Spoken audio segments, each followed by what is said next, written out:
అందరికీ నమస్కారం. ఈరోజు కథ హిట్లర్ ఎపిసోడ్ 213 కన్నింగ్ ఫాక్స్.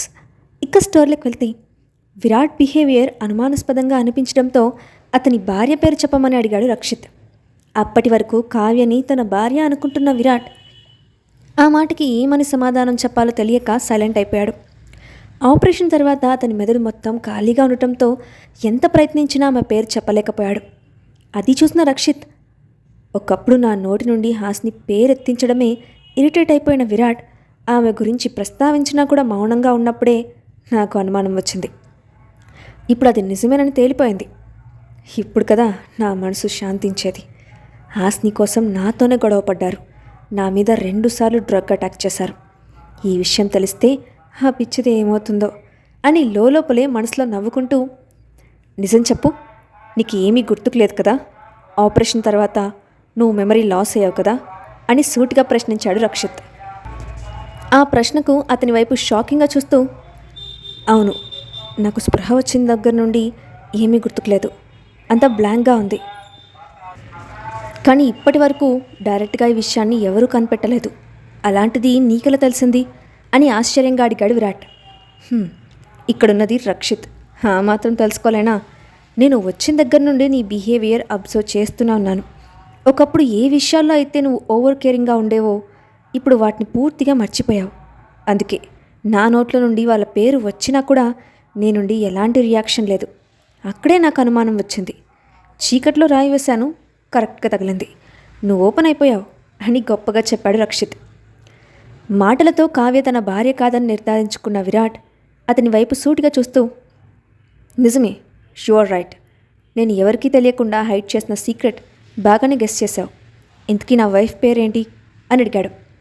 ఇప్పుడు పేరు తెలుసుకొని ఏం చేస్తావు? ఎలాగో పెళ్ళి నీ ఇష్టంతో సంబంధం లేకుండా బలవంతంగా జరిగింది. దాని నుండి తప్పించుకోవడం సాధ్యం కాదు కదా. నిజమైన ప్రేమ నీకోసం బయట ఎదురు చూస్తూ ఉంది.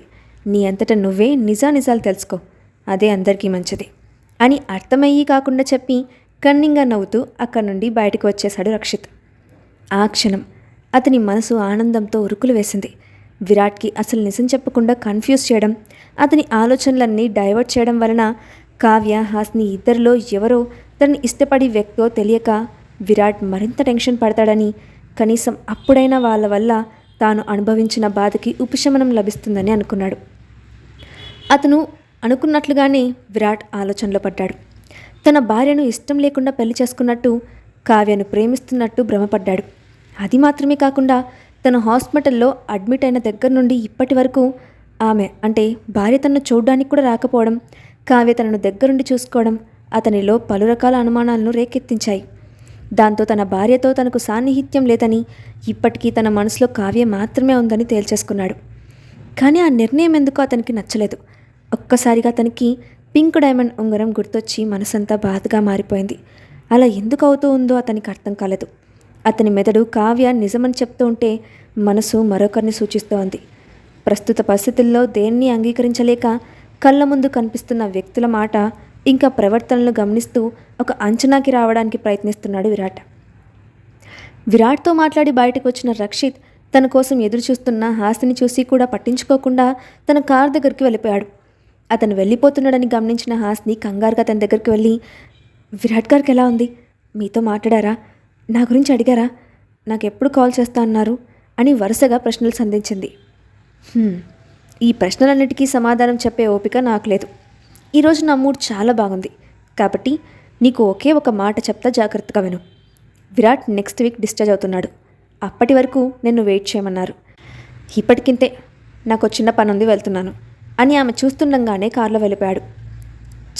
ఈడియట్, కావాలని అసలు విషయం చెప్పకుండా హైడ్ చేస్తున్నాడు. ఈ ఎక్స్ట్రాలు తట్టుకోలేక విని హెల్ప్ అడగలేదు. కానీ లోలిత కాల్ చేస్తూ చెప్పడంతో విరాట్ గారిని చూడాలన్న ఆశ చావక ఇక్కడికి వచ్చాను. వారం రోజులు ఎదురు చూడమన్నారు అని సింపుల్గా చెప్పేస్తున్నాడు. నా బాధ వీడికెలా తెలుస్తుంది? ఇంకో 7 రోజుల వరకు ఆయన చూడడం అవ్వదు. ఏంటో ఈ జీవితం అని నిట్టూర్చింది హాస్ని. ఆ రోజు సాయంత్రం కాలేజ్కి వెళ్ళిపోయిన తర్వాత బయటకు వచ్చిన లోలిత కాఫీ తాగడం కోసం కాఫీ షాప్కి వెళ్తూ ఉండగా ఆమెకు ఎదురొస్తుంది Neethichandran. Hi Lalitha, how are you? నిన్ను మీట్ అవ్వడం కోసం ప్రత్యేకంగా ఇక్కడికి వచ్చాను. ఇప్పుడు ఫ్రీగానే ఉన్నావా అని నవ్వుతూ పలకరించింది. నిన్న రక్షిత్ ఇంట్లో తనని చూసి ముఖం అదో రకంగా పెట్టిన ఆ అమ్మాయి ఈరోజు స్వయంగా తన కోసం కాలేజ్ దగ్గరికి రావడం లోలితకు ఆశ్చర్యం కలిగించింది. ఆమె వైపు ఆశ్చర్యంగా చూస్తూ, నన్ను కాలేజ్ దగ్గరికి వచ్చి మరీ కలవాల్సినంత అవసరం ఏముంది? మీకేమైనా పనుందా అని అడిగింది లోలిత. రక్షిత్తో కలిసి అతని ఇంట్లో ఉందంటే ఖచ్చితంగా ఆలోచించాల్సిన విషయమే అని అర్థమైన నీతు అక్కడికి వెళ్లే ముందే తెలిసిన వాళ్ళ ద్వారా ఎంక్వైరీ చేయించి పూర్తి ఇన్ఫర్మేషన్ గ్యాదర్ చేసింది. అందులో లోలిత బ్యాక్గ్రౌండ్తో పాటు ఆమె తల్లి గురించి పూర్తి సమాచారం కూడా ఉండటంతో నీతు షాక్ అయిపోయింది. రక్షిత్ కుటుంబంతో ఆమెకున్న రిలేషన్ తెలిసిన నీతు మనసులో కంగారు మొదలైంది. వీలైనంత తొందరగా అతన్ని తన వైపు తిప్పుకుంటే తప్ప అనుకున్న పని జరగదని, అందుకని మొదటగా లోలితను అతనికి దూరం చేయాలని నిర్ణయించుకుంది. అందులో భాగంగానే ఆమెను కలవడానికి వచ్చిన నీతు, నేను నీతో సరిగ్గా మాట్లాడడం కుదరలేదు కదా, అందుకే ఈరోజు వచ్చాను. నీకో విషయం తెలుసా? మా చిన్నప్పటి నుండి రక్షిత్ ఫ్యామిలీకి మా ఫ్యామిలీకి మంచి సంబంధాలున్నాయి. ఇన్ఫ్యాక్ట్ మా ఇద్దరి ఫాదర్స్ చాలా మంచి ఫ్రెండ్స్. అలా మీ అమ్మగారి గురించి కూడా నాకు తెలుసు. కాకపోతే ఎప్పుడు చూడలేదు. ఎంతైనా తొందరలో నేను కూడా శెట్టి ఫ్యామిలీలో ఒక మెంబర్గా మారబోతున్నాను కదా అంటూ, ఇప్పుడు నుండే అందరి గురించి తెలుసుకొని పరిచయం పెంచుకుంటే మంచిది కదా అని చెప్పింది. ఆ మాటల వెనక ఉద్దేశం తెలుసుకోలేనంత చిన్నపిల్ల కాదు లోలిత. అందుకే ఆమె వైపు మొహమాటంగా చూస్తూ, కంగ్రాచులేషన్స్, నీ భవిష్యత్తు బాగుండాలని మనస్ఫూర్తిగా కోరుకుంటున్నాను. ఇప్పటికే చాలా ఆలస్యం అయిపోయింది. నాతో మాట్లాడాల్సిన విషయం పూర్తయిపోతే నేను ఇక వెళ్తాను. లేట్ అయితే రక్షిత్ గారు ఒప్పుకోరు. అది కాకుండా మీరు నన్ను ఇక్కడ కలిశారనే విషయం రక్షిత్ గారికి తెలిస్తే కోప్పడతారు అని పైకి లేచింది. హే, స్కూల్ స్టూడెంట్ ప్రిన్సిపల్ని చూసి టెన్షన్ పడుతున్నట్టు ఎందుకంత టెన్షన్ పడుతున్నావు?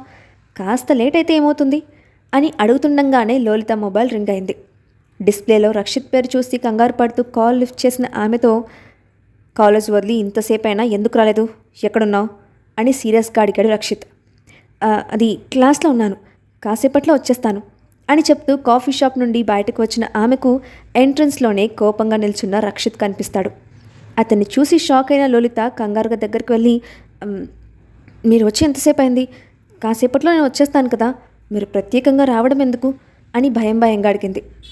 ఆ సంగతి తర్వాత మీ క్లాస్ ఇక్కడ జరుగుతోందా అని సీరియస్గా అడిగాడు. అది కాదు, కొంచెం తలనొప్పిగా ఉందని కాఫీ తాగడానికి ఇక్కడికి వచ్చాను అని మరొక మాటకి ఆస్కారం ఇవ్వకుండా సైలెంట్గా కారులో కూర్చుంది లోలిత. దారిలో ఉండగా, కాఫీ షాప్లో ఎవరిని మీట్ అయ్యావు అని సూటిగా అడిగిన రక్షిత్కి అబద్ధం చెప్పలేక నీతు వచ్చిన మాట్లాడిన విషయం గురించి చెప్పింది. వాట్? డైరెక్ట్గా కాలేజ్కి వచ్చి మరి నీతో మాట్లాడాల్సిన అవసరం ఆ అమ్మాయికేముంది? ఆమె ఉద్దేశం ఏంటి అని అడిగిన రక్షిత్తో, ఏమో నాకేం తెలుసు, ఎంతైనా మీకు కాబోయే భార్య కదా, ఆ విషయం మీరు అడిగితేనే బాగుంటుంది. నాలాంటి అవుటర్స్ అన్నిట్లో ఇన్వాల్వ్ అవ్వడం మంచిది కాదు అని బేలంగా నవ్వింది. ఆ అమ్మాయి నా భార్య ఏంటి? అలాగని నీకు నేను చెప్పానా? తను చెప్తే నువ్వు డిసైడ్ అయిపోవడమేనా అని సీరియస్ అయ్యాడు రక్షిత్. ఆ అమ్మాయి చెప్పినవన్నీ నిజాలు అబద్ధాలు నాకెలా తెలుస్తాయి? పని కట్టుకొని కాలేజ్కి వచ్చి తొందరలో నేను శెట్టి ఫ్యామిలీలో ఒక మెంబర్ని అవుతున్నానని చెప్తే ఎవరికైనా అలాగే అర్థమవుతుంది. అందులో నా తప్పేముంది? మీకు నచ్చకపోతే ఇదే విషయాన్ని ఆ అమ్మాయికి అర్థమయ్యేలా చెప్పండి, అంతేకాని నా మీద కోపం చూపిస్తే ఎలాంటి ఉపయోగం లేదు అని స్పష్టంగా చెప్పింది లలిత. ఆ సంగతి నేను చూసుకుంటాను. ఇంకోసారి ఆ అమ్మాయి నీ దగ్గరికి వస్తే నాకు చెప్పు, దాయాలని చూస్తే తోలొల్చేస్తా అని వార్నింగ్ ఇచ్చాడు రక్షిత్. ఆ మాటలకి సరే అన్నట్లు తల ఊపుతూ సైలెంట్ అయిపోయింది లలిత. హాస్పిటల్ నుంచి నేరుగా కంపెనీకి వెళ్ళిన హాస్ని ఎట్టి పరిస్థితుల్లోనూ ఆ రాత్రికి విరాట్ని చూడాలని నిర్ణయించుకుంది. అందుకోసం మళ్ళీ పైప్స్ పట్టుకొని పైకెక్కడానికి సిద్ధపడింది. ఆ విషయం తెలుసుకున్న కీర్తి దడదడలాడుతున్న గుండె మీద చేయి వేసుకొని, బేబీ, మీ ఆయన్ని కలవడానికి నీకంత ఆత్రం ఏంటి? వారం రోజులు ఆగమని చెప్పారు కదా, ఆయన చెప్పినట్లు ఆగితే నీకు కొంపలు ఏమైనా మునిగిపోతాయా? ఇప్పుడు ఎందుకే ఇలాంటి విన్యాసాలు చేయాలని అనుకుంటున్నావు? అయినా పైపులు పట్టుకొని పైకి ఎక్కే రహదారి తప్ప ఎంట్రన్స్లో నుండి ధైర్యంగా లోపలికి వెళ్ళే దొంగదారి లేదా తల్లి అని వెటకారంగా అడిగింది. మా ఆయనని చూడటానికి నాకు కాకపోతే పక్కింటోడుకుంటుంది ఆత్రం. ఇప్పటికే ఆయన చూసి వారం రోజులైంది. ఇంకా ఆగాలంటే నా వల్ల కాదు. మా అత్తయ్య గారు ఈ మధ్య సినిమాల్లో సూర్యకాంతంలా తయారవ్వబట్టే నాకు ఇన్ని తిప్పలొచ్చాయి. దగ్గరని చూసుకోవాల్సిన నేను బయట వ్యక్తిలా దూరంగా ఉండటం ఎంత కష్టంగా ఉందో తెలుసా? అందుకే మొదటి నుండి మా జీవితంలో అన్ని ఇబ్బందులే. కలిసి ఉన్న దానికంటే ఎవరో ఒకరి వల్ల క్రియేట్ అయిన అపార్థాలతో బతకడమే ఎక్కువైపోయింది. నా అపోషన్కి రీజన్ తెలిసిన తర్వాత నా కోసం పిచ్చి వాళ్ళ వెతికారు. ఇక అంతా సర్దుకుంది, సంతోషంగా ఉండొచ్చు అనుకున్న క్షణం కూడా అవ్వలేదు. ఇంత ఘోరం జరిగింది. మేము ఎప్పటికీ కలిసి ఉండే రాత అసలు ఉందా మాకు అని బాధగా అంది హాస్ని. నీ బాధ నాకు అర్థమైంది హాస్ని, కానీ ఎలా సాల్వ్ చేయాలో అర్థం కావట్లేదు. ఏదేమైనా నీ ప్రతి కష్టంలో నేను ఖచ్చితంగా తోడుంటాను. నీ చెయ్యి ఎప్పటికీ వదిలిపెట్టను. నువ్వేం చేయాలనుకుంటున్నావో చెయ్యి, నా ఫుల్ సపోర్ట్ నీకే అని ఆమెకు భరోసా ఇచ్చింది కీర్తి. ఆ రోజు రాత్రి హాస్పిటల్కి వెళ్ళేసరికి ఎంట్రన్స్ నుండి బయటకు వస్తూ కనిపించింది కావ్య. కారు ఎక్కబోతూ కాస్త దూరంలో ఉన్న హాస్తిని చూసి నవ్వుతూ ఆమె దగ్గరికి వెళ్ళి, ఈ సమయంలో ఇక్కడేం చేస్తున్నావు పాపా? నీ భర్తను చూడ్డానికి వచ్చావా? మేం పెట్టిన బాడీ గార్డ్స్ని తట్టుకొని లోపలికి వెళ్దామని ప్లానా అని వెటకారంగా అడిగింది కావ్య. నా సంగతి తర్వాత, కానీ నువ్వేంటి ఒంటరిగా వెళ్తున్నావు? ఎందుకు? నీ తోడు దొంగ రాలేదా? చూసుకునే ఓపిక లేకపోతే నాకు చెప్పాలి, కానీ అలా వదిలేసి వెళ్ళిపోతారా?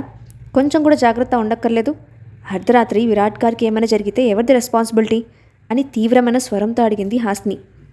ఓయ్, బాధ్యతల గురించి నువ్వు మాట్లాడకు, వినడానికి చాలా చండాలంగా ఉంటుంది. భర్త హాస్పిటల్ బెడ్ మీద ఉంటే సిగ్గు లేకుండా తిరుగుతున్నావు. కొంచెం కూడా బాధ లేదా? మళ్ళీ నాకు నీతులు చెప్తున్నావా? నా విరాట్ని ఎలా చూసుకోవాలో నాకు బాగా తెలుసు. నీ హద్దులో నువ్వుండు అని పొగరుగా చెప్పింది కావ్య. కొట్టానంటే మొహం చట్నీ అయిపోతుంది. నోటికి వచ్చినట్లు వాగుతున్నావు.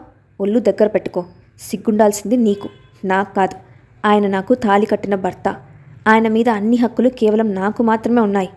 పరాయి ఆడదాని భర్త మీద ఆశతో తప్పుడు పనులు చేస్తూ దిగజారిపోతున్న నీకు బుద్ధి ఉండాలి. నా భర్త దగ్గరకు నన్ను రానివ్వకుండా మీ కుళ్ళు బుద్ధితో నన్ను బయటికి గంటేశారు.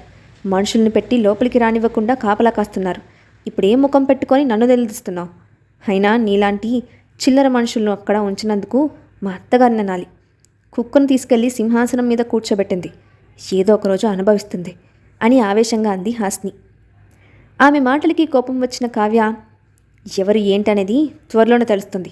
అయినా అత్తయ్యకి నా గురించి బాగా తెలుసు. ఎంత నమ్మకం లేకపోతే విరాట్ని చూసుకునే బాధ్యత నాకు అప్పగిస్తారు. ఇలాంటి పరిస్థితుల్లో మేమిద్దరం కలిసి ఒకే దగ్గర ఉంటే ఒకరినొకరు అర్థం చేసుకునే అవకాశం ఎక్కువగా ఉంటుందని ఆమె నన్ను హాస్పిటల్కి పంపిస్తున్నారు. అయినా నిజం ఒప్పుకునే ధైర్యం నీకు లేదు. అందుకే ఏదేదో మాట్లాడుతూ నీ ఈగోను సాటిస్ఫై చేసుకుంటున్నావు. నిజానికి విరాట్ నిన్ను వద్దనుకుంటున్నాడు. కాబట్టే ఇప్పటి వరకు ఒక్కసారి కూడా నీ గురించి అడగలేదు. కనీసం నీ పేరు కూడా తలవలేదు. అక్కడే అతని ఉద్దేశం అర్థమవుతుంది. ఇప్పటికైనా సిగ్గు తెచ్చుకొని దూరంగా వెళ్ళిపో అని హెచ్చరించింది కావ్య. నువ్వు మాట్లాడే పిచ్చి వాగుడంతా నమ్మేస్తానని ఎలా అనుకున్నావు? ఈరోజు కాకపోతే రేపు నేను విరాట్ గారిని చూసి తీరుతాను. నన్ను ఆపే ధైర్యం నీకుంటే ప్రయత్నించు. ప్రజెంట్ నీ టైం నడుస్తుందని సంబరపడిపోతున్నావు. ఏదో ఒక రోజు నా టైం వస్తుంది. అప్పుడు నీ సంగతి ఏమవుతుందో ఒకసారి ఆలోచించుకో అని సీరియస్గా చెప్పి కీర్తితో కలిసి అక్కడి నుంచి వెళ్ళిపోయింది హాస్ని.